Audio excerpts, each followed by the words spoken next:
sampaikan dalam rangka persiapan untuk penyusunan rancangan itu. Baik, supaya lebih fokus, saya share screen dulu.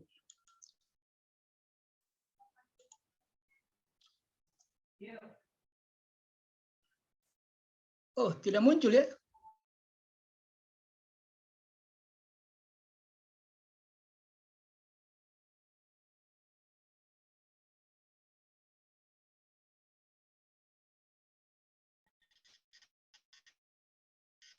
Bimbingan rancangan aktualisasi.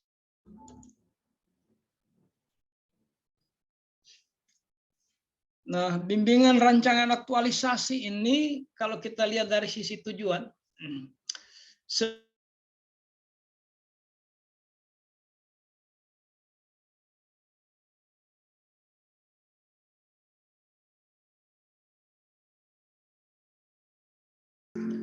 terutama di pelayanan publiknya.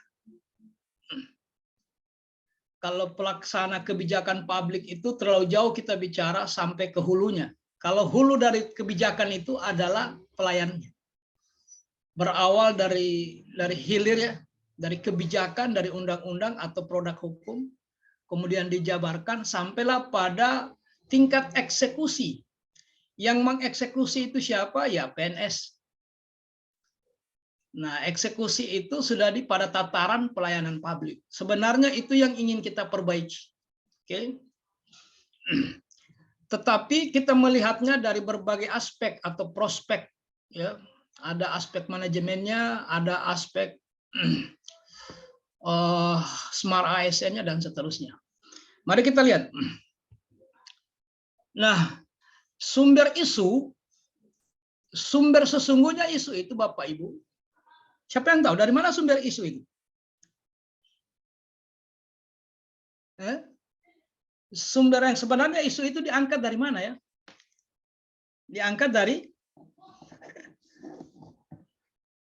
isu itu diangkat dari mana teman-teman?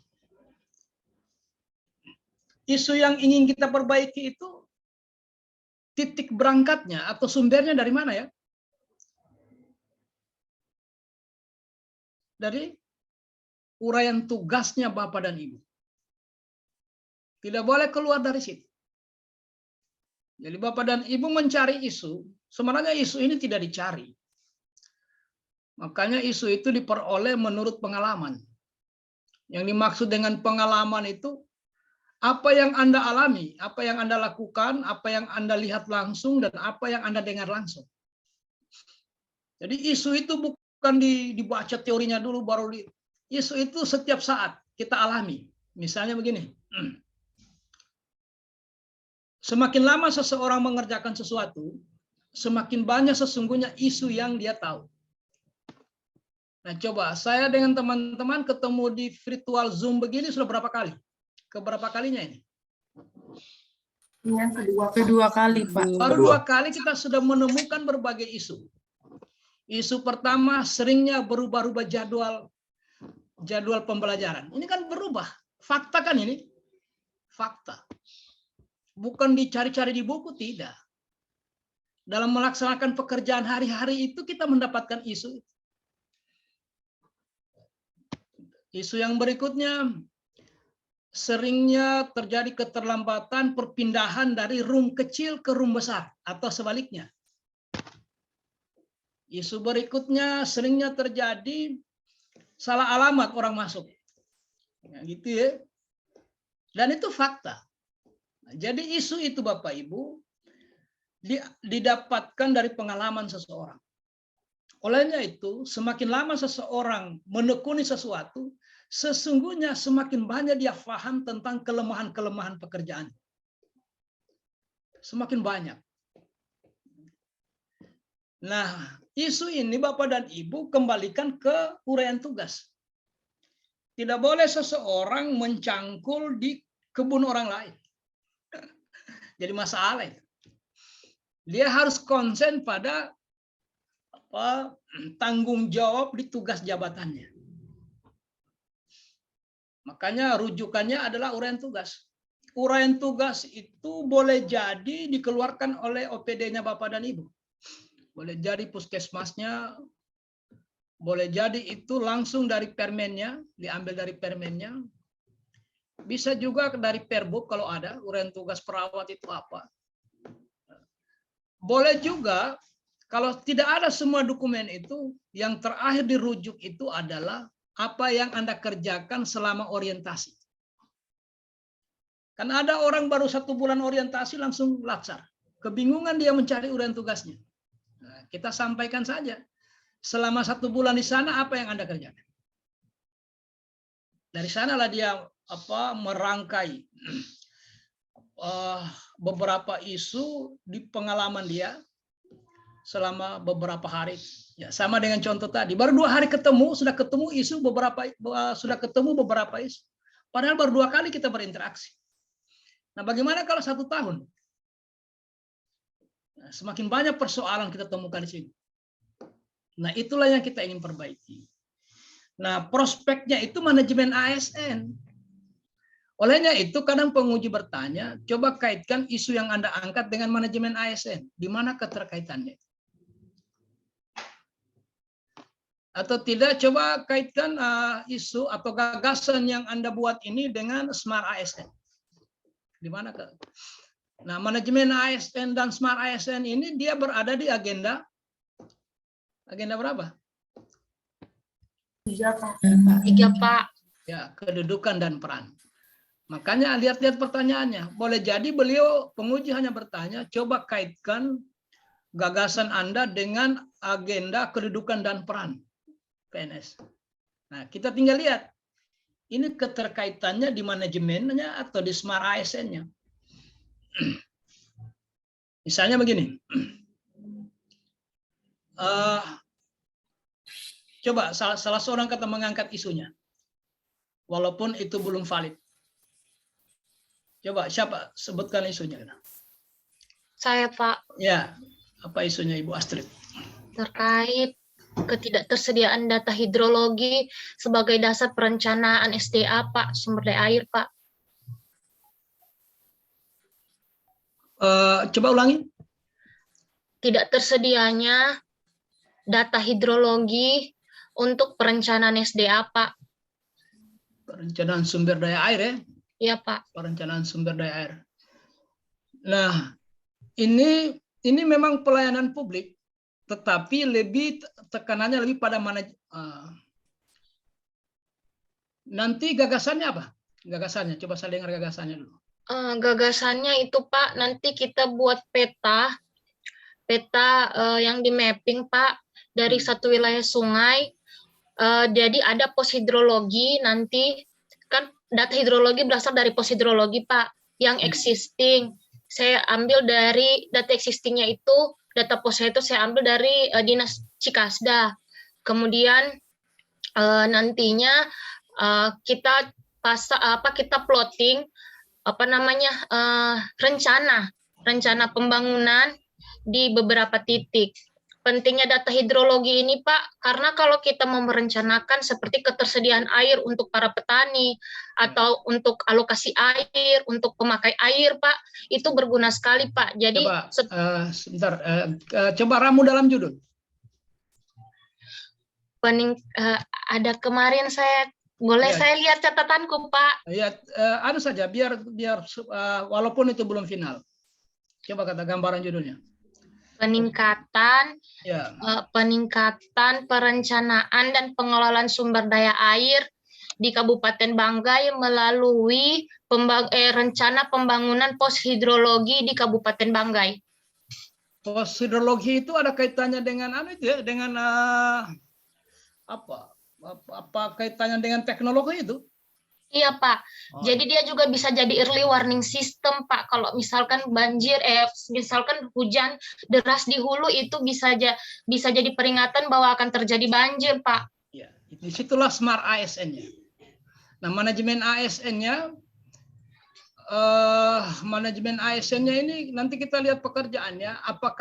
Apakah ada petugas yang ditingkatkan kualitasnya dalam rangka ikut serta menggolkan tujuan rancangannya Ibu itu?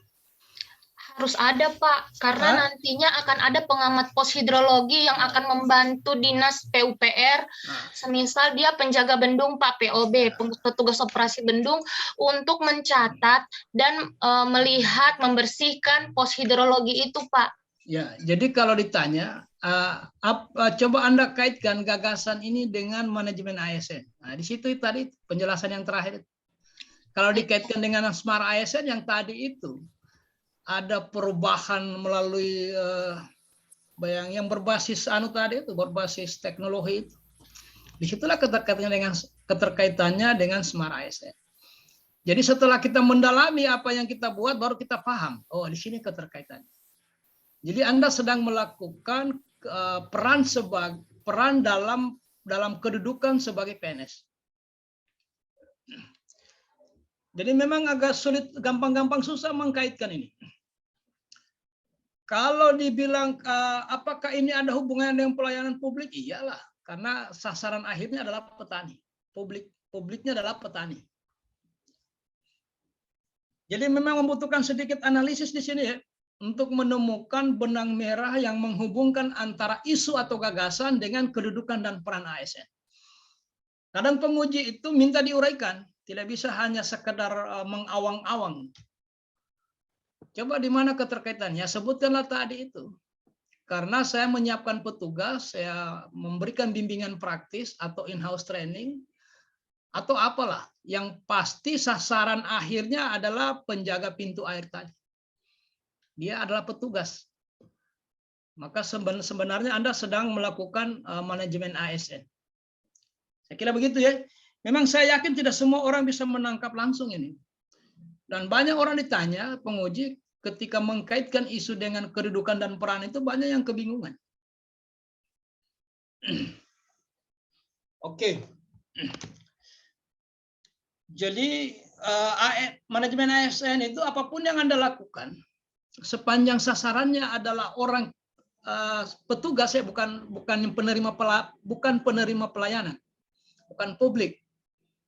Apapun yang Anda lakukan, sepanjang sasaran di dalam rancangan itu adalah petugas, misalnya petugas kader Posyandu, nah, itu manajemen ASN. Apakah itu meningkatkan disiplinnya? Apakah itu menanamkan nilai dasarnya, atau ingin memperbaiki profesinya, ingin membangun knowledge-nya, ingin membangun skill-nya, dan seterusnya? Sepanjang sasaran akhirnya bernip atau petugas, maka itu namanya manajemen ASN. Ya, kira-kira gampangnya begitu. Makanya lihatlah tahapan-tahapan pekerjaan yang ada di rancangan itu yang ada hubungannya dengan petugas. Biar Anda hanya mengatakan begini caranya mengisi format ini, berarti Anda sedang memperbaiki PNS. Memanage, mengelola, menata, mengatur. Ya. Oke. Inilah ada sekian banyak ini. Ini yang dikelola di manajemen ASN itu. Mulai disusun kebutuhannya sudah manajemen itu. Kira-kira Kabupaten Banggai ini butuh berapa dokter forensik, berapa guru matematika, berapa pengamat hama, nah, sudah ketahuan. Itu namanya tata kelola. Jadi manajemen ASN itu mulai menentukan formasi sampai orang pensiun. Apapun yang dilakukan, itu namanya manajemen ASN. Oke, ini sekedar pengantar karena ada yang penting yang ingin kita jelaskan. Kemampuan literasi sekedar mengingat saja. Kemampuan petani tadi mengakses, mengelola, memahami, mengintegrasikan, mengkomunikasikan, mengevaluasi, menciptakan. Jadi bagaimana dia mengelola atau mengakses informasi tentang ketersediaan air irigasi. Oke. Ini kalau dikaitkan dengan Smart ASN. Oke. Nah, ini sesungguhnya pembicaraan kita. Yang pertama tentang isu. Nah, isu ini kadang juga orang menyebutnya masalah. Dalam mata pelatihan ini kita lebih populer menyebutnya isu. Nah, isu itu Cara merumuskannya, siapa yang tahu bagaimana cara merumuskan isu? Sebelum sampai ke sana, saya ulangi sekali lagi, isu itu diperoleh menurut pengalaman. Yang dimaksud dengan pengalaman, apa yang Anda lakukan, apa yang Anda lihat, apa yang Anda dengar, tapi langsung dari sumber ya, dari sumber yang valid. Orang bilang informasi ring 1. Bukan katanya. Nah, itu benar isu itu. Hanya katanya. Oke. Nah, kita fokus isu ini harus dikaitkan dengan uraian tugas pada jabatan Bapak dan Ibu. Jadi tidak kemana-mana. Cara merumuskannya yang pertama dia spesifik. Spesifik Bapak Ibu. Jangan terlalu luas. Spesifik. Tidak sekedar spesifik tetapi bisa diukur. Spesifik dan terukur. Mana contoh isu yang tidak spesifik? Siapa yang bisa kasih contoh? Belum spesifik isunya. Misalnya buruknya pelayanan publik. Buruk itu tidak terukur, pelayanan publik terlalu luas. Jadi sulit itu mau ditindaklanjuti. Buruknya pelayanan publik. Nah, buruk itu sendiri tidak ada ukurannya, tidak terukur, pelayanan publik tidak spesifik.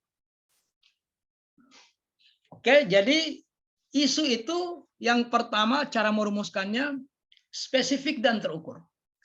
Yang kedua, bagaimana cara merumuskan isu? Yang kedua, dibuat dalam kalimat apa ya?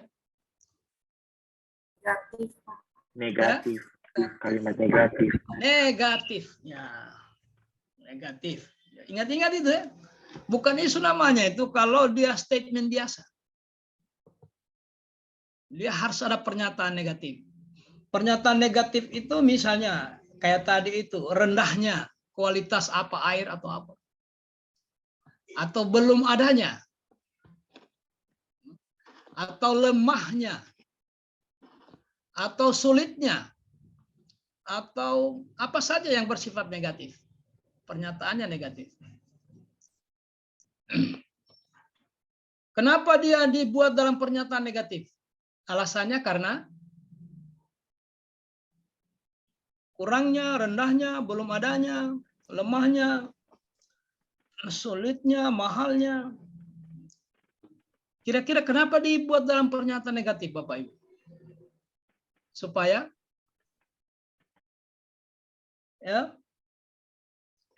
kenapa ya? Isu itu diminta dirumuskan dalam pernyataan negatif agar ditemukan solusinya. Ya, supaya semua orang yang mendengar pernyataan itu tertantang. Belum adanya, berarti kita ditantang mengadakan. Sehingga lahirlah judul upaya mewujudkan atau ya. Lemahnya berarti kita ditantang untuk melakukan penguatan, revitalisasi atau penguatan. Lemahnya koordinasi antara petugas penyuluh pertanian dengan petugas pintu air. Nah, kira begitu ya. Nah, maka dimunculkanlah dengan gagasan supaya dia bagus koordinasinya, dibuatlah grup WA-nya. Kira-kira begitu. Yang paling banyak itu kurangnya, sehingga muncullah judul peningkatan dan seterusnya ya. Nah, saya sekedaraan saja pengetahuan umum saja ini saya coba perlihatkan. Ini judul ini Bapak Ibu tidak boleh juga sembarangan sebenarnya ya. Ini saya hanya sekedar, kalau ada teman-teman sarjana ekonomi dia tahu ini. Mudah-mudahan bisa dilihat di kamera ini. Supaya judul itu tidak ada spidol, mungkin pulpen ini bisa ya. Ini yang paling paham ini teman-teman di Fakultas Ekonomi karena ini kurve. Bisa lihat ini, bisa lihat tulisan saya ini. terlalu anu ya. Bisa, Pak. Ini kurve ini, anggaplah ini kurve.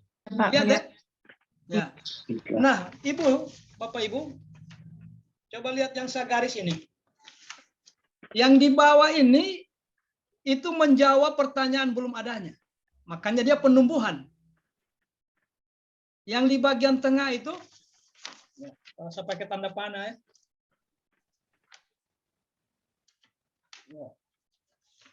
Yang di bagian tengah itu peningkatan.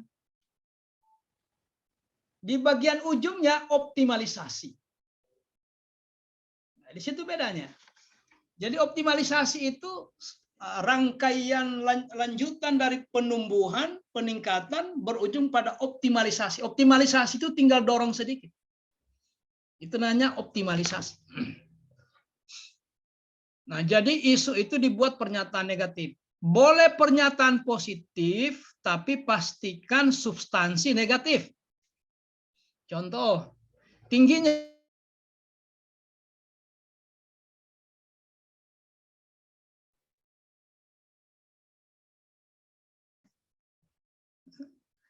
yang tinggi itu tingkat kematian data stunting. Positif dia tinggi, trennya tinggi, tapi substansi negatif. Nah, boleh juga, tapi yang paling sering itu statementnya adalah kalimat negatif. Pernyataan negatif. Kurangnya, belum adanya, lemahnya, sulitnya, dan seterusnya. Dengan demikian, siapa saja yang mendengar isu itu, dia langsung tertantang dengan kalimat negatif itu. Kalau belum ada, berarti kita bagaimana berpikir membuat kegiatan untuk mengadakan, untuk menguatkan, untuk mengoptimalkan, dan seterusnya, dan seterusnya. Nah, saya kira itu tentang isu. Ada pertanyaan tentang isu? Karena rancangan ini berbasis isu. Tidak mungkin ada rancangan kalau tidak ada isunya. Nggak mungkin. Tidak ada. Ya. Jadi yang pertama itu dia berbasis isu. Isu itu diambil dari uraian tugas dan bisa dilihat dalam berbagai prospek. Baik itu manajemen ASN, smart ASN, dan seterusnya. Dan teknik merumuskannya dibuat dalam pernyataan negatif dengan catatan yang dibuat dalam pernyataan negatif itu spesifik dan terukur. Spesifik dan terukur. Coba saya ulangi isunya Ibu tadi itu, coba. Belum adanya? Ibu yang pertama tadi. Coba diulangi isunya Ibu. Belum tersedia, Pak. Belum Belum tersedianya tersedia apa? data hidrologi. Nah, sudah. Jadi sudah spesifik. Belum tersedia data hidrologi. Nah, nanti penanganannya itu lain lagi kan, nanti dalam rangka mendukung ketersediaan data hidrologi berbasis apa tadi? Berbasis gagasan itu. Ya. Jadi ciri-ciri judul itu Bapak Ibu, ini judul standar ya. Selalu gagasan. Gagasan itu sama dengan inovasi. Jangan Anda bingung. Orang mau nyebut inovasi sudah itu gagasan. Orang mau nyebut gagasan sudah itu inovasi. Jadi kalau ditanya apa inovasinya, ya sebut gagasan. Kalau orang tanya apa gagasannya Mbak Ibu untuk menyelesaikan itu, ya sebutlah inovasinya. Nah,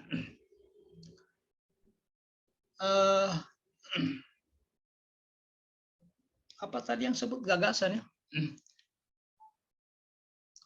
Gagasan ini kalau kita letakkan dia di judul, biasanya judul standar itu setelah kata berbasis, melalui, atau dengan. Jadi kalau ada optimalisasi titik-titik melalui. Nah, coba lihat ya, optimalisasi apa saja. Melalui titik-titik, di belakang melalui itulah gagasannya. Atau berbasis. Coba lihat, coba saya kasih contoh ya. Anda temukan di mana gagasannya. Ini contoh judulnya. Optimalisasi penanganan sampah berbasis bank sampah. Yang mana gagasannya?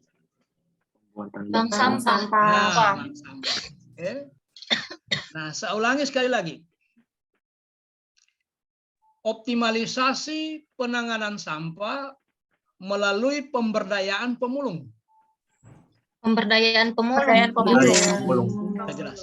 Sudah jelas. Jadi teknik merumuskan judul itu gampang ya. Boleh juga judulnya bukan judul standar begitu. Misalnya tentang sampah tadi. Misalnya tadi judul kedua, optimalisasi penanganan sampah berbasis pemberdayaan pemulung. Kita rubah judulnya menjadi lingkungan bersih pemulung berdaya. Nah, jadi kan itu. Nah, gitu ya. Nah, oke. Isu, jadi rancangan ini berbasis isu. Gara-gara isu lahirlah gagasan. Artinya tidak mungkin juga kita bikin rancangan tanpa gagasan. Tidak mungkin. Karena sesungguhnya apa yang Bapak dan Ibu kerjakan itu adalah upaya merealisasikan gagasan. Yang ada dalam rancangan itu kegiatan dalam rangka mewujudkan gagasan. Untuk apa gagasan itu? Menyelesaikan isu. Kenapa diselesaikan itu? Supaya memperbaiki kualitas pelayanan. Nah, kalau sudah memperbaiki kualitas pelayanan, itulah kedudukan dan peran ASN. Kira-kira begitu alur berpikirnya ini. Ya. Jadi sekali lagi, tidak mungkin ada rancangan aktualisasi tanpa diawali dengan isu.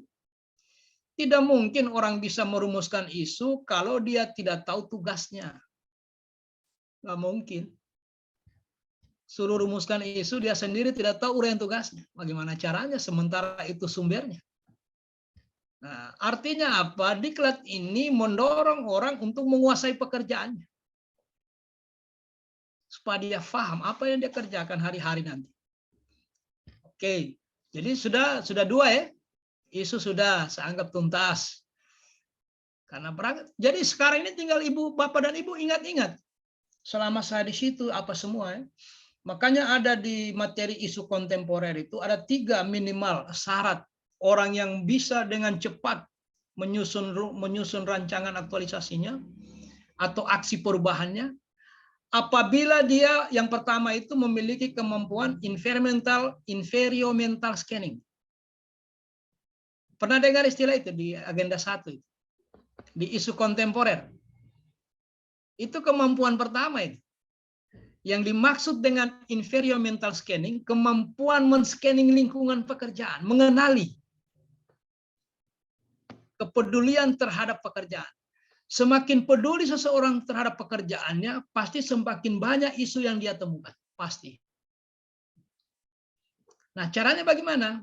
Isu itu ditemukan ketika kita memikirkan hal-hal yang ideal, mengkaitkannya dengan fakta. Di situ lahir isu. Idealnya petani ini dia tahu itu membedakan apa air apa tadi. Idealnya. Tetapi faktanya mereka tidak tahu. Kesenjangan antara fakta dan ideal itulah yang sering orang sebut dengan masalah. Masalah itu sama dengan isu. Kalau Bapak dan Ibu menghendaki pekerjaannya maksimal, maka banyak sekali isu yang Anda temukan. Banyak sekali. Karena yang namanya peningkatan kinerja tidak pernah selesai 100%. Tidak pernah. Pasti ada saja masalah yang harus diperbaiki. Karena kita perspektifnya peningkatan. Namanya peningkatan tidak akan pernah berakhir. Ya. Optimalisasi, peningkatan, optimalisasi tidak pernah berakhir. Jadi semakin peduli seseorang dengan pekerjaannya, semakin peka dia melahirkan isu. Karena dia menghendaki, misalnya uraian tugasnya 1, kalau dia di mana ya, di perencanaan, menyiapkan database. Menyiapkan database itu sudah belasan isu, bahkan puluhan isu yang ada di situ. Dia ingin formatnya itu format yang terbaik. Dia ingin mekanisme pelaporannya itu yang terbaik. Tapi faktanya masih begini. Dia ingin pemahaman petugas tentang pendataan ini begini. Tapi faktanya begini. Jadi kalau ada orang merumuskan isu merasa sulit, itu artinya dia tidak terlalu peduli dengan pekerjaan. Pasti itu. Nah, coba kata salah seorang, mohon maaf Pak Ari, berapa uraian tugasnya? Poinnya. Berapa banyak? Kurang lebih lah, enggak usah pasnya. Uraian tugasnya Pak Ari? Ada berapa? Uraian tugas Atau yang di- lain yang ingat, ada berapa uraian tugasnya? Saya kurang lebih 6, Pak. 6 ya. Di sini ada teman di kesehatan. Ada dari medis. Ada, Pak. Ada. Ada Pak, Apa? Dokter atau apa? Perawat. dokter umum 2, dokter gigi 1, Oh ya. dokter hewan 1. Saya pernah lihat Permenkes itu, kalau perawat itu 51 uraian tugasnya. Coba lihat kata Permenkesnya itu. 51 itu uraian tugasnya itu. Kalau dia disuruh mencari isu, tak timbul dengan isu itu. Kalau peduli dengan pekerjaannya ya, pasti itu. Pasti. Oke, nanti dilihat saja. Jadi gara-gara ada isu maka lahirlah gagasan. Gara-gara ada gagasan maka lahirlah kegiatan. Nah, kegiatan inilah yang disebut dengan rancangan aktualisasi. Saya kira begitu. Jadi sebenarnya rancangan aktualisasi itu kita menyusun kegiatan. Satu kegiatan mendukung kegiatan yang lain. Terus secara sistematis ya, harus runut. Kegiatan 1 didukung oleh kegiatan berikutnya. Kegiatan 2 didukung oleh kegiatan berikutnya. Terus runut. Maka yang perlu dijaga adalah sistematikanya. Ya. Jadi kegiatan melahirkan tahapan. Setiap kegiatan, ini komitmennya ini Bapak Ibu. Setiap kegiatan melahirkan minimal 3 tahapan. 3 tahapan. Atau 3 langkah-langkah. Ada juga orang mengatakan langkah-langkah. Kalau saya cenderung menyebutkan istilah tahapan. Supaya jangan dibingungkan, kita sebut tahapan saja. Ya. Jadi setiap kegiatan melahirkan minimal 3 tahapan. Minimal 3. Ya. Jadi kalau ada kegiatan yang tidak melahirkan 3 kegiatan, tidak usah dimasukkan di kegiatan dia. Masukkan di tahapan saja. Misalnya tahap persiapan. Kegiatannya juga tahap persiapan. Enggak usah.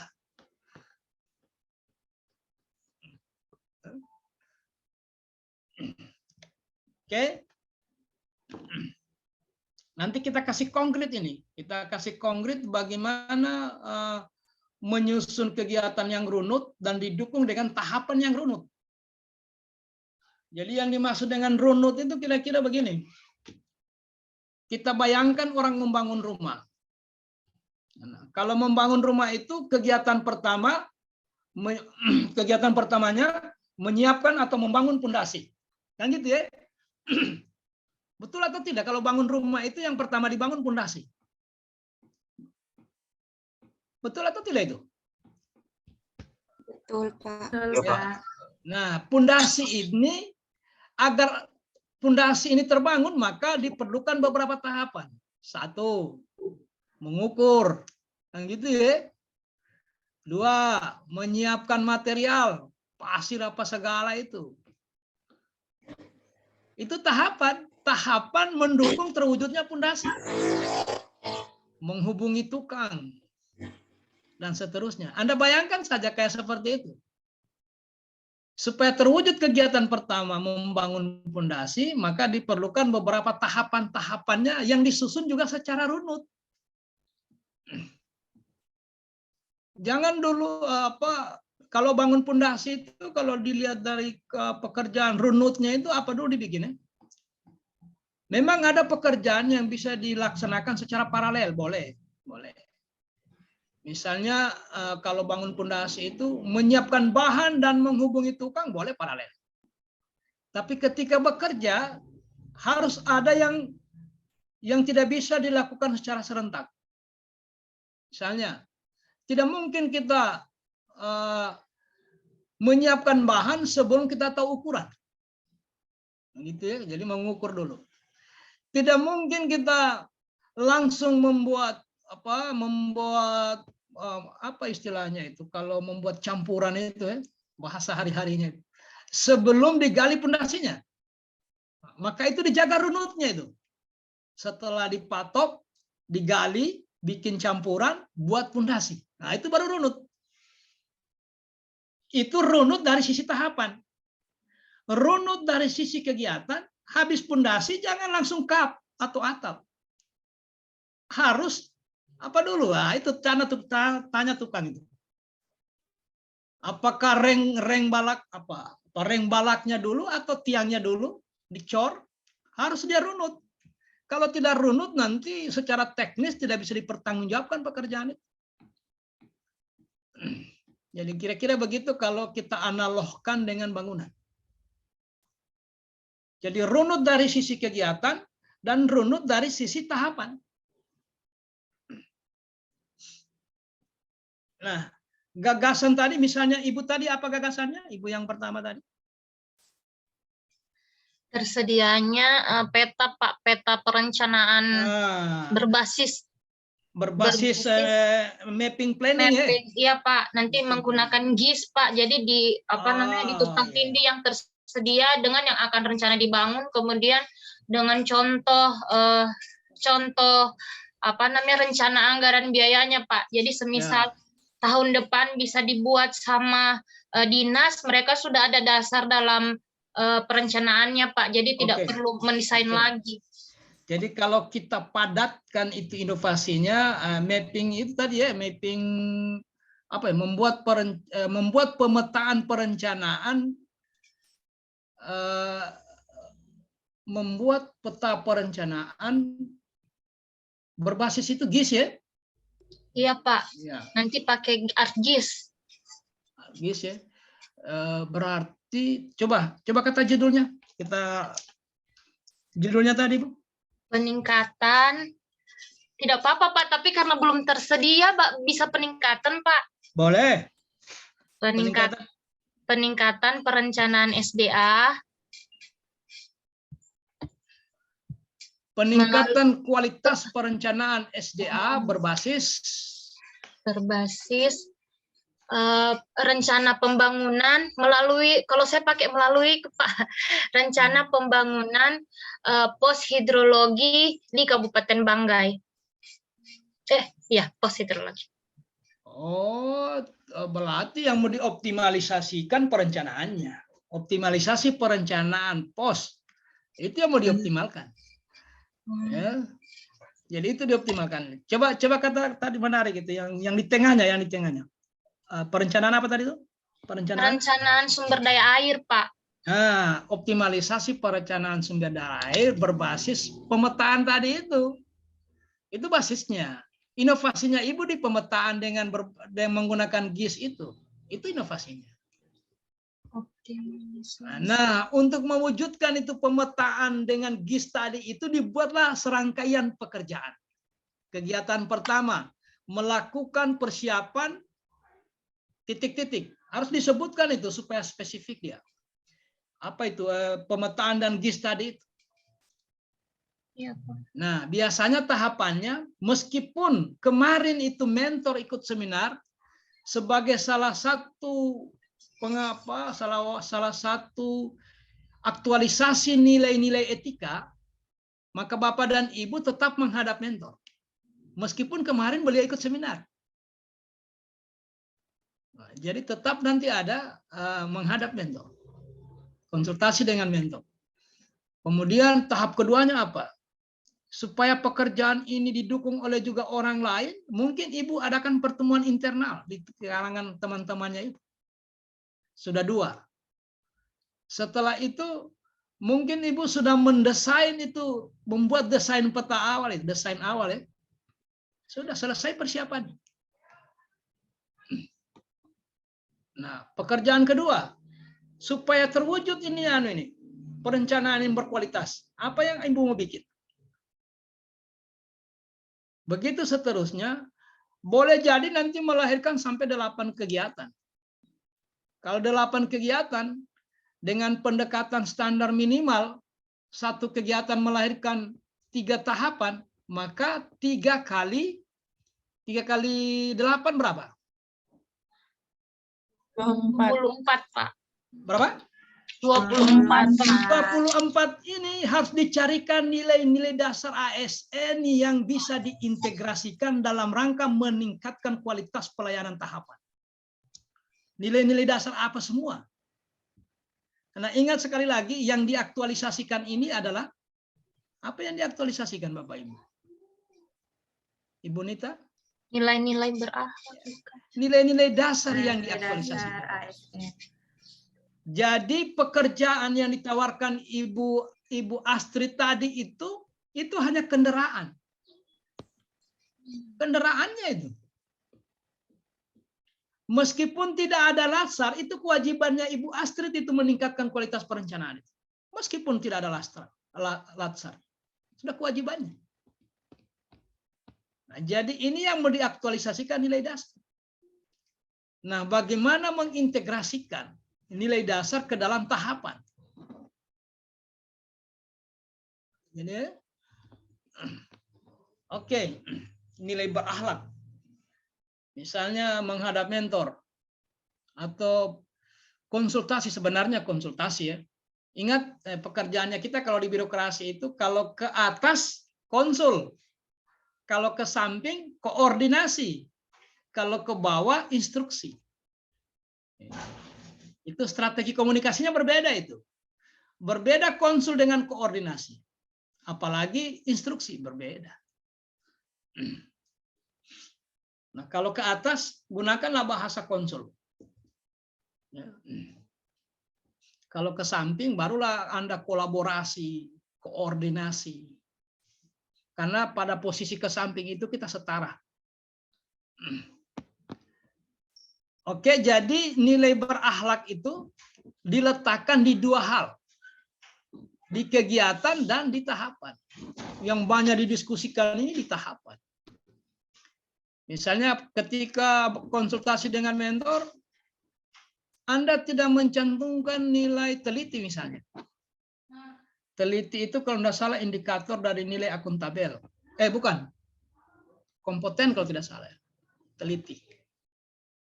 Waktu menghadap mentor tidak masuk itu. Ditanya penguji, kenapa tidak dicantumkan nilai ketelitian? Kalau Anda cantumkan ditanya juga. Kenapa Anda ketika konsultasi dengan mentor mengintegrasikan dengan nilai teliti? Apa maksudnya itu? Dicantumkan ditanya, tidak dicantumkan ditanya. Ini dalam rangka mengukur pemahaman. Jadi andaikan Bapak dan Ibu ini kita hanya mengaktualisasikan nilai-nilai dasar, setelah selesai semua materi seperti ini lantas Bapak dan Ibu ditugaskan ke lapangan, silakan aktualisasikan nilai-nilai dasar. Maka kesulitan lembaga LAN untuk menilai apakah pelatihan latsar ini sukses atau berhasil atau tidak. Bagaimana cara menilainya? Karena hanya dilepas begitu saja. Sudah habis semua materinya, teorinya, silakan Anda praktekkan 30 hari. Nanti kita ujian 30 hari ke depan. Kan sulit mengukurnya. Nah, supaya mudah mengukurnya diintegrasikan dengan jabatan. Maka di sana banyak hal yang bisa didapatkan. Pertama, peserta dipaksakan memahami pekerjaan. Setelah dia pahami, kedua dia harus peka dengan lingkungan eksternalnya. Setelah itu dia selalu berpikir solution oriented. Setiap ada masalah, dia tidak menyalahkan orang, tetapi dia mencari gagasan. Gimana ini? Gimana ini? Kalau menyalahkan orang habis waktu Bapak. Masalah tidak selesai, tenaga terkuras, waktu terbuang. Bagaimana menciptakan ASN yang oriented atau solution oriented? Selalu berpikir gagasan. Oke? Supaya gagasan itu tidak berhenti di wacana, maka diajar bagaimana menyusun roadmap mewujudkan gagasan. Sesungguhnya yang kita susun ini roadmap atau milestone. Roadmap tahapan-tahapan. Roadmap itu artinya rute yang di mapping. Bagaimana memapping rute supaya kita sampai pada tujuan akhir. Nah, ini sebuah pemecahan masalah yang sangat populer 10 tahun terakhir. Beberapa kali saya baca, kadang juga saya nonton, pejabat-pejabat publik ditantang oleh wartawan, dia buka roadmap-nya. Roadmap-nya dibuka. Beri kesempatan kami, dalam waktu 3 bulan akan selesai. Karena dia sudah menyusun roadmap. Oke, nah bagusnya nih roadmap-nya kita dikaitkan dengan nilai-nilai dasar, core value, berakhlak. Oke, jadi nanti saya ulangi sekali lagi dalam bimbingan ini, yang Anda masukkan yang betul-betul Anda teliti memasukkan nilai dasar itu di tahapan. Nah, oke,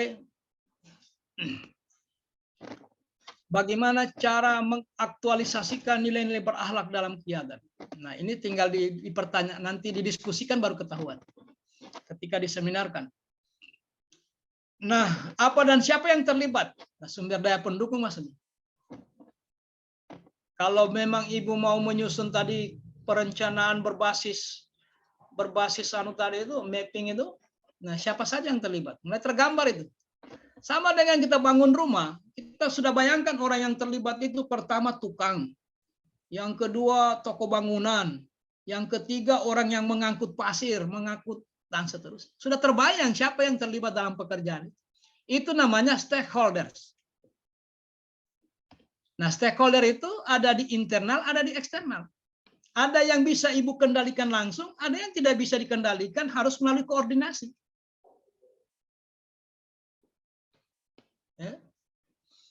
Nah, yang terakhir bagaimana membuktikan?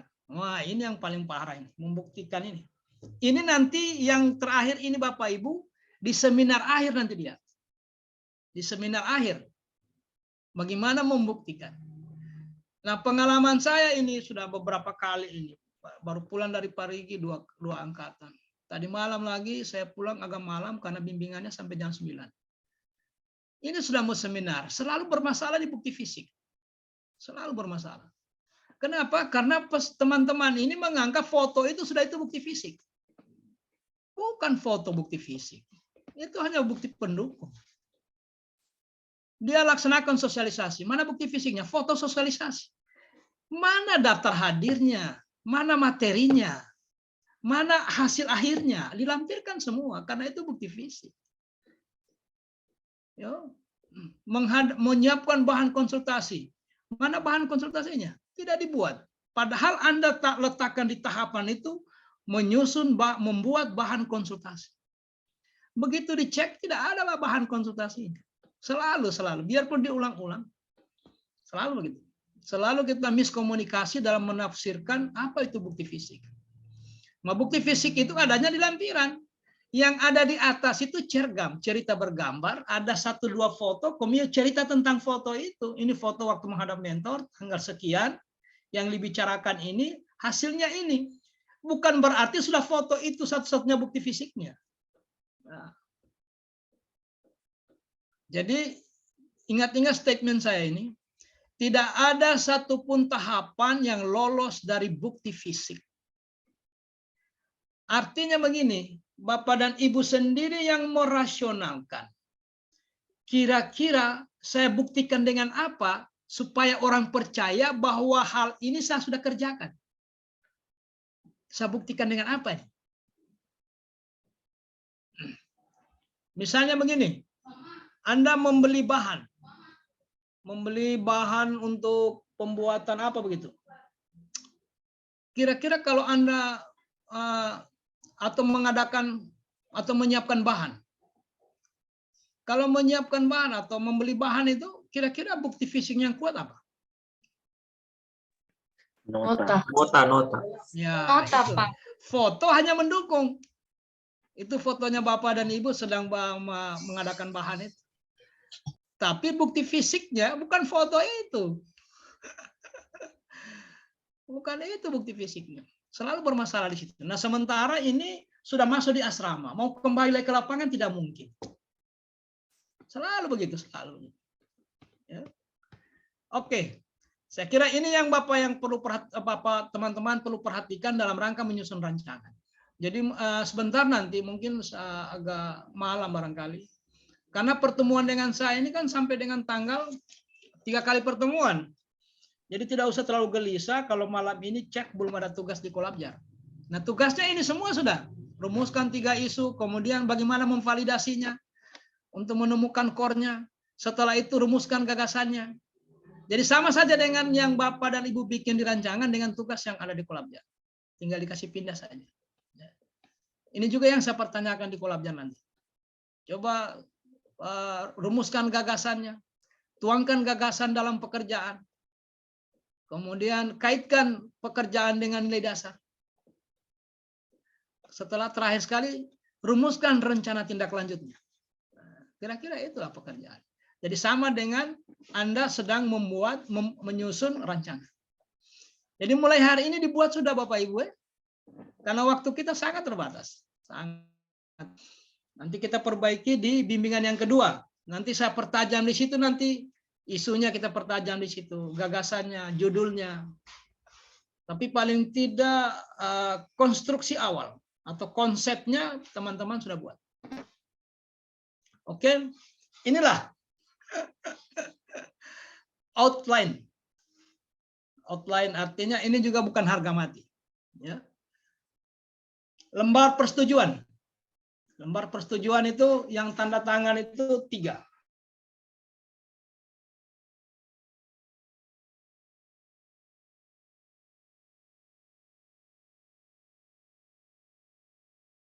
Persetujuan ini ada 2 ya.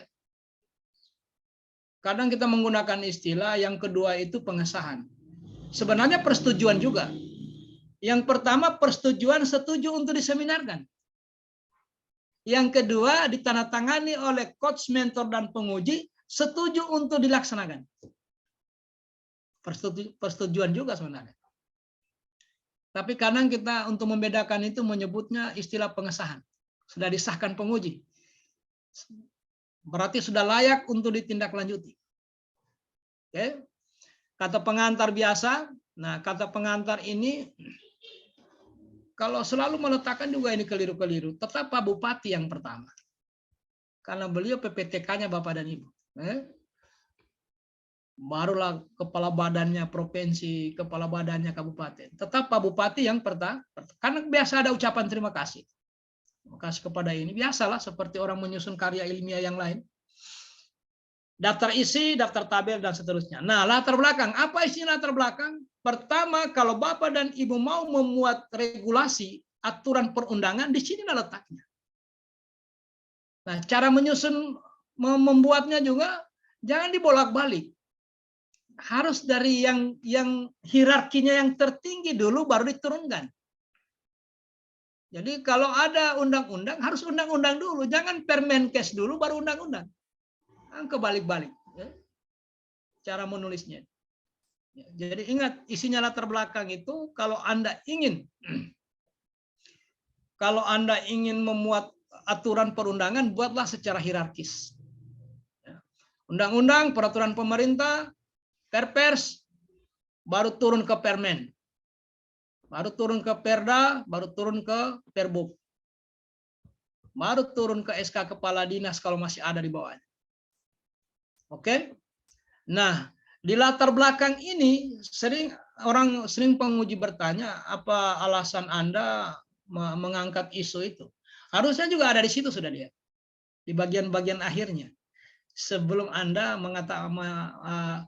sebelum Anda menyimpulkan bahwa rancangan ini diarahkan pada penyelesaian. Caranya bagaimana? Dielaborasi. Apa maksudnya dielaborasi? Jadi begini, elaborasi itu maksudnya sebutkan isunya, analisis penyebabnya, coba prediksi dampaknya. Nah, itu namanya dielaborasi. Jadi elaborasi itu ada di situ. Setelah aturan perundangan terkait dengan uraian tugasnya Bapak dan Ibu, elaborasi sedikit isu itu. Kemukakan isunya, buat ulasan tentang penyebab, prediksi kalau penyebab itu tidak bisa diatasi seperti apa dampak ke depan. Anda sudah mengelaborasi di latar belakang. Nah, visi misi ini visi misinya Pemda. Karena sudah tidak ada lagi visi misinya OPD. OPD itu sesungguhnya sudah tidak ada visi misinya. Sejak keluarnya Permendagri 3 tahun lalu kalau tidak salah, atau 2 tahun lalu. Ya. Jadi visi misinya Pak Bupati, Pemda. Kemudian gambaran organisasi perangkat daerah. Ya saya kira tidak usah saya jelaskan. Gambarannya itu jangan sampai yang tidak masuk justru uraian tugas. Yang masuk, struktur masuk, gambar kantor masuk. Uraian tugas Bapak dan Ibu yang tidak ada. Padahal itu yang mau ya disinggunglah sedikit di sini. Kemudian secara khusus 1.3 fungsi dan tugas jabatan. Jadi sumbernya boleh permen, boleh juga. Biasa uraian tugas staf itu kalau dulu ya, kepala dinas yang membuat nota dinasnya. Uraian tugasnya si A, si B, si C. Kalau Bapak dan Ibu karena dikaitkan dengan jabatan, pasti ada di dalam regulasi, pasti. Kenapa jabatan itu diisi? Ya karena ada uraian tugas. Ya. Nah, tujuan aktualisasi ini ada 2. Tujuan menurut teori dan tujuan menurut tujuan fungsionalnya gagasannya Bapak dan Ibu. Ada 2 tujuannya. Satu tujuannya bersifat teori, ada di materi dalam rangka meningkatkan ini, nilai-nilai berakhlak apa. Itu satu, oke. Tujuan berikutnya adalah menyelesaikan isu yang Bapak dan Ibu hadapi. Yang terakhir, manfaat aktualisasi. Manfaat aktualisasi ini juga dibeda-bedakan Bapak Ibu. Manfaat buat kantor, manfaat buat jabatan, manfaat buat publik. Apa manfaatnya untuk OPD-nya? Bila perlu manfaat buat Pemda. Kalau ini terlaksana, Pemda ikut merasakan pemerintah daerah. Kalau tidak sampai ke sana, minimal organisasi. Tidak sampai di organisasi, minimal di bidangnya. Tidak sampai di bidangnya, minimal di seksinya. Tidak sampai juga di seksinya manfaat itu, minimal di jabatan. Kepada yang bersangkutan. Ya. Untuk apa kita bikin sesuatu tidak ada manfaat? Jadi harus dirumuskan manfaat aktualisasi. Setelah itu ada juga manfaat dikaitkan dengan penanaman nilai dasar. Saya kira dengan melihat contoh-contoh sebelumnya, meskipun tidak semua itu benar ya, nggak semua, apalagi beda cost sudah. Yang Anda lihat itu costnya dulu si A, yang sekarang Anda hadapi costnya C, belum tentu sama itu. Nah kalau ini yang bersifat teori, nilai-nilai dasar teori, boleh jadi copy paste. Kalau yang di atas ini kecil kemungkinannya copy paste kecuali di visi misi Pemda. Fungsi dan jabatan berbeda. Tujuan aktualisasi sebagian copy paste tetapi sebagian sesuai dengan gagasan. Beda. Manfaat aktualisasi sebagian teori boleh copy, sebagian adalah manfaat aktualisasi ini pasti berbeda-beda karena organisasinya berbeda. Jabatannya juga berbeda. Nilai-nilai dasar, ini coba lihat kursornya, nilai dasar ini cenderung sama, teori. Kedudukan dan peran masih ada kemungkinan untuk sama, tapi kalau yang saya sarankan jangan sama persis. 11 orang diperiksa sama semua titik komanya. Wah. Nah, cerdaslah. Ya. Analisis isu ini yang Anda terima di materi isu kontemporer. Harus tergambar itu. Anda menggunakan alat apa ketika memvalidasi? Ya. Kalau memvalidasi isu itu alatnya apa semua? Yang Anda tahu? APKL, USG, OSG. analisis Fishbone. Nah, jadi bedakan ya. Ada 2 judul di situ. Bukan cuma 2, mungkin 3-4. Judul yang pertama validasi isu. Alat yang Anda sebut tadi itu untuk memvalidasi. Validasi. Yang kedua menelusuri sebab. Karena yang mau diterapi ini bukan isunya tapi sebabnya. Kenapa isu itu ada? Yang mau dicarikan gagasan ini bukan isunya sebenarnya, penyebab isu. Maka diperkenalkan alat berikutnya untuk menelusuri sebab itu antara lain apa? Fishbone. Analisis Ya, Fishbone. Fishbone. Fishbone, masalah, Pending. peran konflik. Oke. Itu harus muncul, Bapak. Harus muncul menunjukkan bahwa ada ketepatan antara gagasan dengan isu. Kenapa? Karena tervalidasi. Ya. Kalau seandainya saya penguji, saya tanyakan bagaimana Anda menemukan isu yang core itu, dengan cara apa? Misalnya dengan APKL. Di APKL itu apakah Anda menggunakan contreng atau ada kan terpenuhi, tidak terpenuhi, ada yang menggunakan skala Likert 1 sampai 5. Anda kecenderungannya menggunakan apa? Contreng. Kalau skala Likert, pertanyaan berikutnya bagaimana menentukan angka 5 itu? Kenapa dia di situ 5, di sini 3, di sini 4? Nah, dengan cara apa? Kan tidak mungkin tiba-tiba taruh saja 5 ini 4, ini 2, ini 1. Pasti ada prosesnya. Ya, Nah, pertanyaannya dengan cara apa? melihat penjelasannya Pak, macam A itu aktual, Nah. jadi misalnya kan A aktual, apakah isu ini benar-benar terjadi atau tidak, misalnya benar-benar terjadi, nanti dikasih angka 5, begitu Pak. Ya, aktual itu sedang terjadi, baru-baru terjadi, berpotensi terjadi, sudah pernah terjadi. Nah, kan gitu 5 ya. Ya katakan begitu ya. Nah pertanyaannya, untuk menentukan itu benar-benar terjadi bagaimana itu? Supaya kita yakin memberi angka 5 dia. Atau sedang terjadi, sedang berproses hari ini. Berbasis data, Pak. Harus ada data yang mendukung dia. Ya. Nah, alat apapun yang Anda gunakan, maka pendekatannya adalah brainstorming atau FGD. Jadi tidak sembarang meletakkan angka-angka itu, taruh saja 5 ini, taruh saja 4 ini, taruh saja 3 ini. Atau ini terpenuhi, ini belum, ini terpenuhi. Tidak boleh pakai perasaan. Kalau Anda menggunakan perasaan, tidak usah pakai alat. Kan gitu. Kalau perasaan saja dikedepankan, oh anggaplah ini 5, anggaplah ini 3. Tidak usah guna, apa gunanya diperkenalkan alat itu? Alat itu digunakan untuk brainstorming. Siapa yang FGD di situ? Orang-orang yang paham dengan objek. Syarat mendiagnosis yang pertama itu, Bapak, orang harus paham objeknya. Kalau tidak paham, tidak boleh diikutkan. Misalnya soal soal pertanian. Yang paham tentang itu, isu itu adalah penjaga pintu air, ketua kelompok tani, PPL, pengamat hama. Itu yang layak berdiskusi. Meskipun cuma 3 orang, tapi orang-orang pertanian. Kalau FGD-nya menghadirkan 100 orang, yang didiskusikan itu pertanian, tapi yang hadir dokter. Tidak ada gunanya itu. Tidak ada gunanya itu. Orang peserta begitu banyak. Kenapa? Karena mereka tidak paham objek yang dia diagnosa. Nah, paham dia. Jadi penentuan angka-angka itu Bapak Ibu tidak sembarangan ya. Jadi kalau ditanya penguji dengan cara apa saya FGD? Siapa yang ikut serta FGD? Ya sebutkan orang-orang yang memang ada hubungannya dengan objek itu.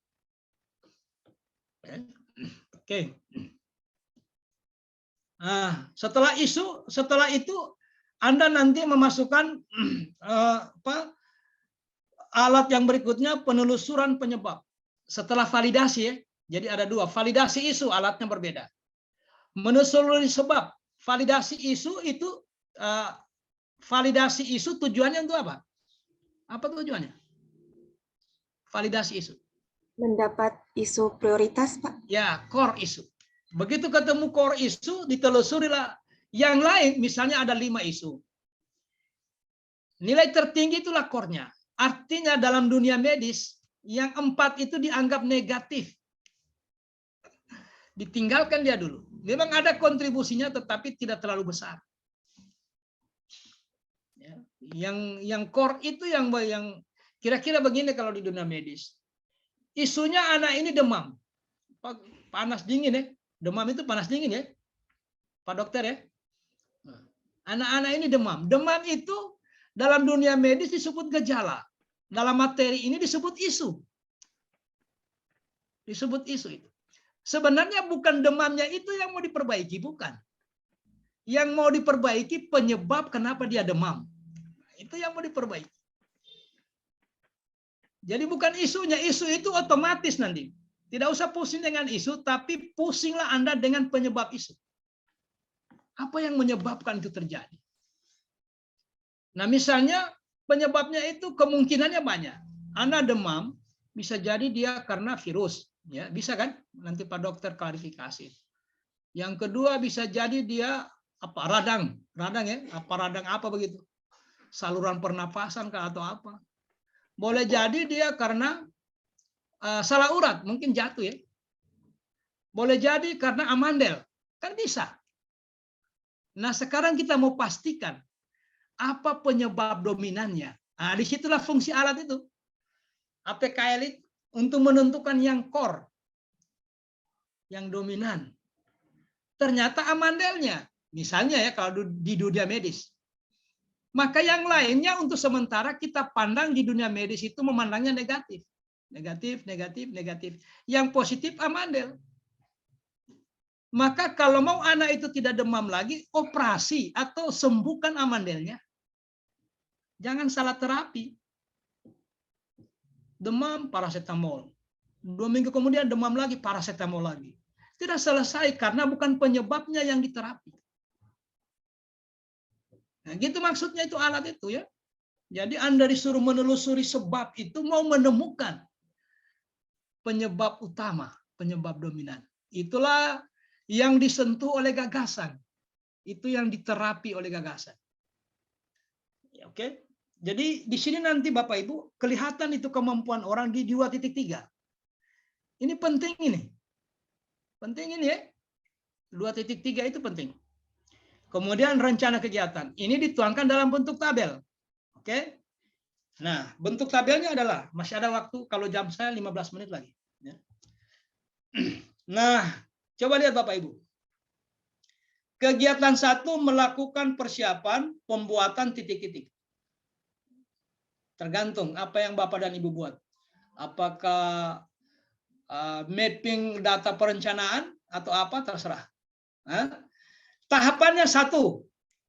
Tadi saya katakan tadi sebagai bentuk penjabaran dari nilai-nilai etika, kita menghadap atasan. Coba lihat ini, menghadap atasan ya. Nilai-nilai dasar apa yang Anda cantumkan di sini, maka muatlah dia di kolom 5 ya, kolom 5. Hubungannya dengan kolom 3, coba lihat. Kolom 5 ini nilai dasar yang mendukung tahapan. Oke? Jadi misalnya begini, Anda menghadap mentor menggunakan nilai sopan itu di mana ya? Di harmonis atau di mana sopan? Kalau nilai sopan, ramah itu di mana? Berorientasi pelayanan, Pak. Nah, 5S. jadi nilai dasar yang mendukung di sini apa? Tahapan konsultasi dengan mentor. Nilainya adalah berorientasi pelayanan titik koma saja ya. Masukkan indikatornya, sopan, koma, apalagi yang terkait dengan itu. Jadi tidak usah diulas, ada orang dia cerita di situ. Nah, ini dalam rangka ini, tidak usah, langsung saja titik koma. Nilai dasarnya apa, yang penting kita mau lihat indikatornya. Makanya begitu disebut nilai dasar harmonis misalnya, titik koma, sebutkan indikatornya. Karena indikatornya itu yang kita mau tanya.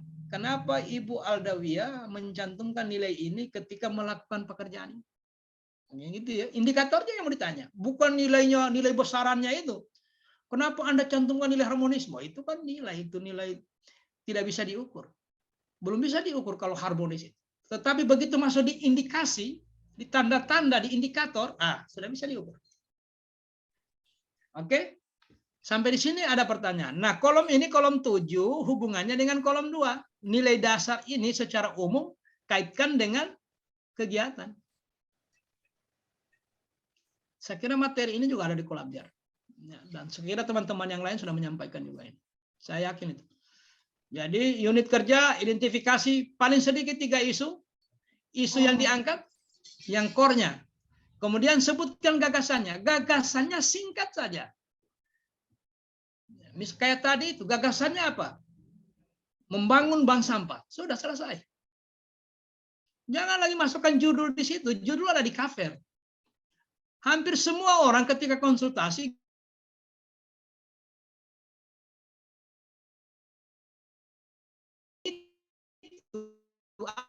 apa di belakang itu atau kata dengan bagi mereka yang menggunakan judul standar. Judul standar namanya melalui, berbasis. Kalau judul-judul yang hasil pengembangan ya kayak contoh tadi itu. Lingkungan bersih, pemulung berdaya. Karena kan tidak kelihatan inovasinya. Tidak kelihatan isunya, tidak kelihatan inovasinya. Nah, kalau melalui atau berbasis langsung kelihatan inovasinya. Kelihatan gagasan. Nah, di sinilah dicantumkan itu. Oke, misalnya kalau saya baca Ibu Niluh, kalau Ibu mau bikin apa? Gagasannya apa? Ibu Niluh. Unmute Ibu. Ya. Iya Pak. Kalau saya punya isu itu Pak, tingginya kasus TB paru di Puskesmas Simpang Raya Pak. Nah, gagasannya? Gagasannya itu kita menurunkan tingginya angka kasus TB paru yang ada Pak. Iya, gagasannya Bu. Gagasannya. Oh. Itu supaya turun, Ibu bikin apa? Supaya turun, kita lakukan pendekatan dengan masyarakat dengan melakukan penyuluhan Pak. Oh, iya. Jadi pendekatannya di sini ada Pak, penyuluhan masyarakat. Tetapi kalau nanti bimbingan berikutnya ini kita masih berdebat itu. Karena gagasan itu yang diminta yang inovatif. Apa itu yang inovasi? Apa maksudnya inovasi? Kreatif, apa Ibu Pak. Astrid? Ya? Ya, apa itu? Mengembangkan sesuatu yang baru. Ya, harus ada unsur kebaruan. Kira-kira penyuluhan itu barang baru atau barang? Kalau Ibu Niluh bikin penyuluhan, baik. Saya kira tahun 70-an sudah ada penyuluhan. Coba cari kata yang kreatif. Bagaimana supaya penderita TB ini mau patuh dengan SOP-nya Ibu? Apa yang bisa dilakukan? Tapi pikirkan gagasan-gagasan yang inovatif, yang barulah. Jangan lagi bikin penyuluhan, bikin pamflet. Sudah lama. Pamflet itu tahun 80-an orang sudah pakai. Coba, ini tren milenial. Coba ya, Ibu Niluh nanti berpikir keras lagi ya. Kira-kira bagaimana ini supaya penderita TB ini bisa dikendalikan. Coba pikirkan gagasan yang sekreatif mungkin. Sekreatif mungkin. Nah, gagasan itu diletakkan di sini. Saya tes sekali lagi karena saya tidak menemukan Ibu Aldawiyah yang muncul di kamera saja ya. Mohon maaf yang di belakang saya tidak lihat namanya. Gagasannya apa Ibu? Isu saya kan tentang tingginya kasus stunting Pak. Ya. Jadi gagasan awalnya saya mau bikin penyuluhan tapi kan harus inovatif. Jadi saya sekarang harus berpikir ulang. Mungkin dengan pemanfaatan kader bagaimana nanti. Boleh penyuluhan tetapi jangan yang konvensional. Penyuluhan dengan melibatkan apa begitu kan? Berbasis sinergitas dengan apa? Infocom, apa berbasis apa begitu. Jangan penyuluhan. Kalau penyuluhan kumpul-kumpul orang bagi pamflet, saya kira sudah tidak asing lah di telinga kita itu. Berarti harus kayak berbasis teknologi gitu Pak ya? Ya, tidak harus juga berbasis teknologi. Bisa juga berbasis kolaborasi. Nah, selama ini cuma Ibu sendiri yang ini, tapi sudah melibatkan apa? Forum apa begitu? Forum apa atau masyarakat desa atau apa yang ada di desa? Di penderita stunting itu yang tertinggi stuntingnya desa apa misalnya? Kira-kira ada forum-forum apa yang sering digunakan masyarakat di desa itu? Jadi tidak harus IT. Nah, inovasi itu tidak harus IT, tidak harus. Berbasis kerjasama kayak tadi itu berbasis pemberdayaan pemulung. Tidak mungkin pemulung itu menggunakan IT. Bagaimana kasih rompi dia, bikin rute bekerjanya, baru bentuk tim pengawasnya. Nah, kan itu inovasi itu, Pak. Jadi pemulung tidak mudah lagi dicurigai orang karena ada rompi yang kita kasih. Kemudian rutenya kita atur supaya tempat kerjanya bagus. Sudah ada forumnya. Nah, gitu ya. Ibu Niluh juga begitu ya. Kalau lagi penyuluhan stunting, penyuluhan TB, mohon maaf ya. Nah, yang terakhir ini Bapak Ibu. Nah, ini pendekatannya mingguan. Harus dibuat. Harus dibuat Bapak Ibu. Sudah misalnya kegiatan pertama rata-rata sudah berapa tahun ada LASAR ini. Selalu kegiatan pertama itu melakukan persiapan.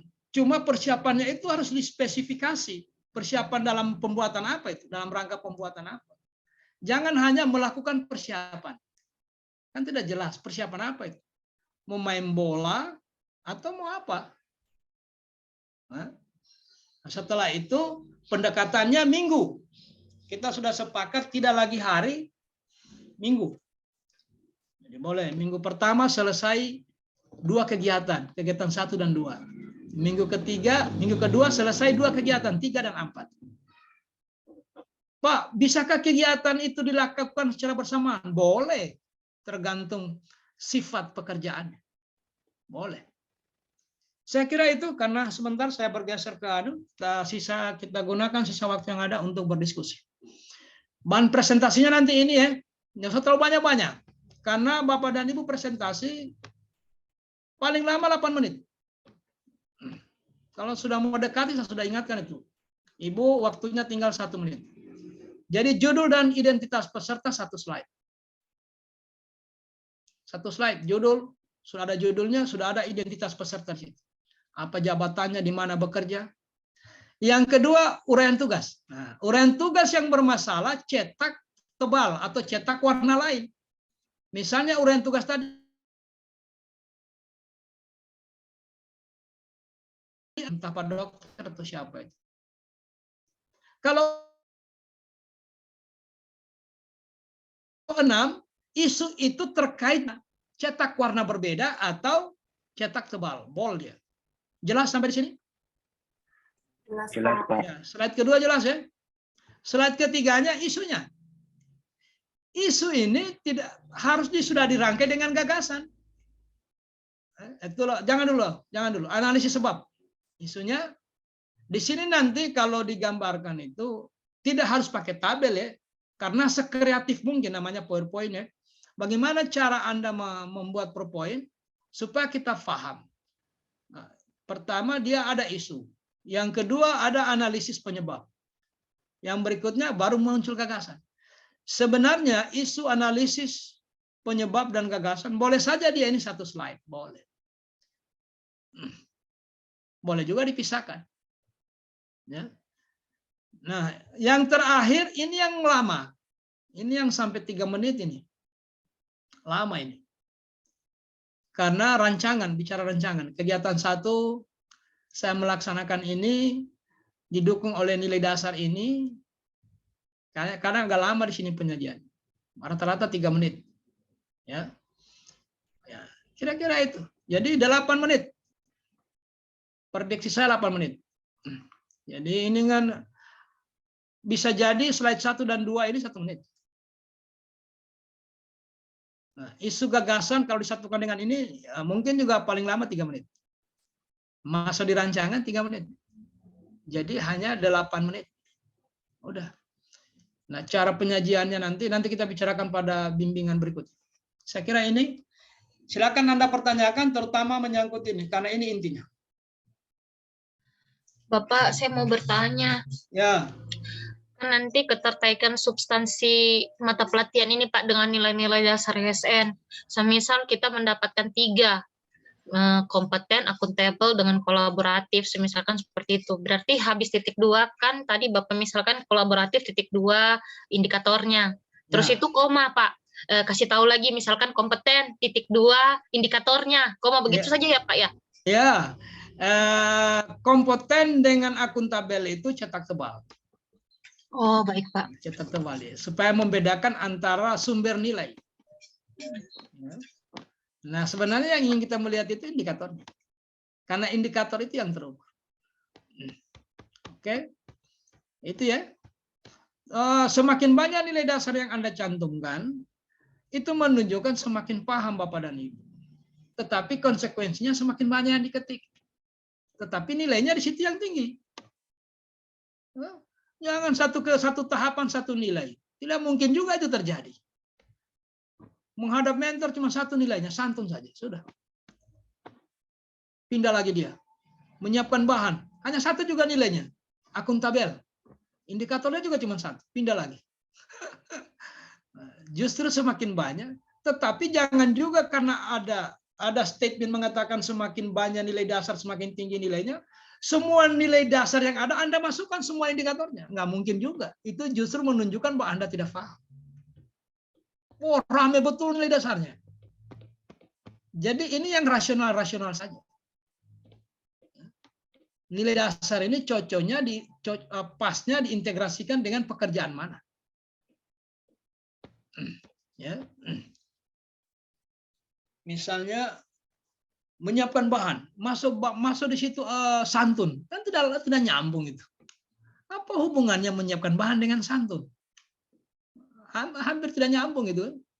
Harusnya itu kalau cekatan masih mungkin, tergantung bahan yang mau disiapkan. Paling di situ yang masih teliti, apalagi tanggung jawab. Nah, satu-satunya nilai paling sering berulang itu ada dua sebenarnya. Kalau menurut pengalaman saya, yang pertama itu akuntabel, yang kedua kompeten. Itu selalu berulang itu. Yang jarang-jarang harmonis, sekali-sekali muncul. Ya. Yang paling banyak itu akuntabel. Artinya apa? Bahwa ternyata pekerjaannya PNS ini tidak bisa dilepaskan dari rasa tanggung jawab. Tidak bisa. Saya kira itu saja pertemuan kita hari ini karena jam saya. Kalau timer di situ berapa menit lagi? 3 menit lagi, Pak. 3 menit. Masih ada waktu, silakan. Siapa yang bertanya? Silakan. Pak, saya izin bertanya. Pak, ini mengenai isu.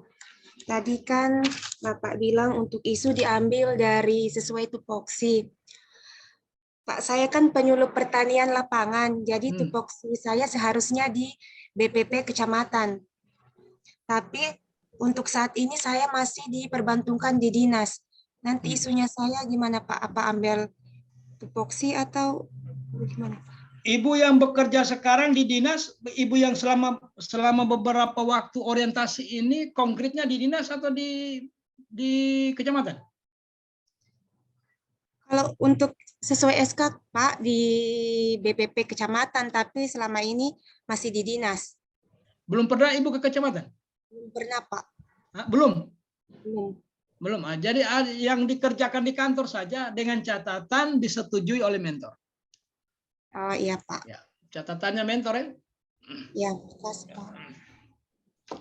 Sebenarnya lebih bagus kalau ada hubungannya dengan uraian tugas itu.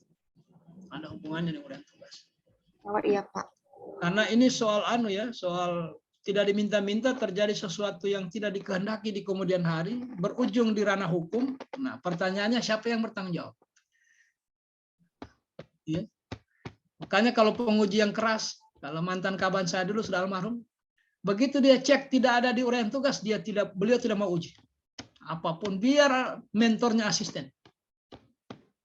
Beliau tidak mau uji. Karena itu konsekuensi hukum di kemudian hari. Karena kita mau rubah-rubah sesuatu ini. Rubah ini. Nah, mentor tidak dukung. Wah, ya kan repot itu. Celaka sendiri kita. Ya. Bikin SOP baru. Ternyata SOP baru itu di kemudian hari bertentangan dengan Permenkes. Terjadi malpraktek. Oh, ini gara-gara latsar ini. Siapa coach-nya ini? Nah, ingat Bapak Ibu, coach itu berdiri pada proses. Mentor berdiri pada konten. Karena kewenangan itu ada di mentor. Jadi kewenangan pekerjaan ini ada di Bapak dan Ibu dan mentor. Olehnya itu ketika Bapak dan Ibu konsultasi dengan coach-nya cepat analisis, ini proses saya ambil alih. Oh, ini konten. Kembalikan, konsultasikan dengan mentormu. Karena konten itu. Kenapa? Resiko merubah sesuatu tanpa kewenangan. Oke? Nah, gitu Ibu, sebaiknya saran saya, kalau misal meskipun Ibu sudah masih bekerja di dinas, tapi coba hubungkan, ada sedikit hubungannya dengan uraian tugas di lapangan. Yang menjadi SK-nya Ibu, SK jabatannya Ibu. Saya kira pasti ada. Kalau Ibu bacakan nanti itu isunya dengan saya, kemudian coba baca uraian tugasnya, pasti ada yang bisa kita hubungkan. Saya yakin. Kecuali Ibu SK penyuluh pertanian sementara ditempatkan di rumah sakit. Nggak bisa lagi. Biar ibu paksakan tidak bisa lagi. Tapi kalau masih di dinas pertanian dengan masih ada benang merah yang bisa kita paksakan. Saya kira itu. Yang lain silakan terakhir. Saya mau bergeser ke kantor ini. Klasikal. Habis ini klasikal. Ayo ibu, masih ada? Kalau masih ada silakan.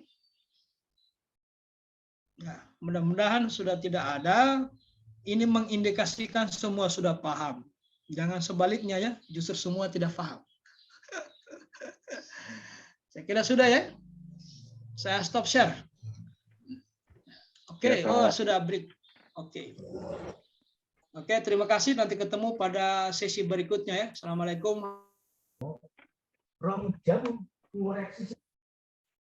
Shoot.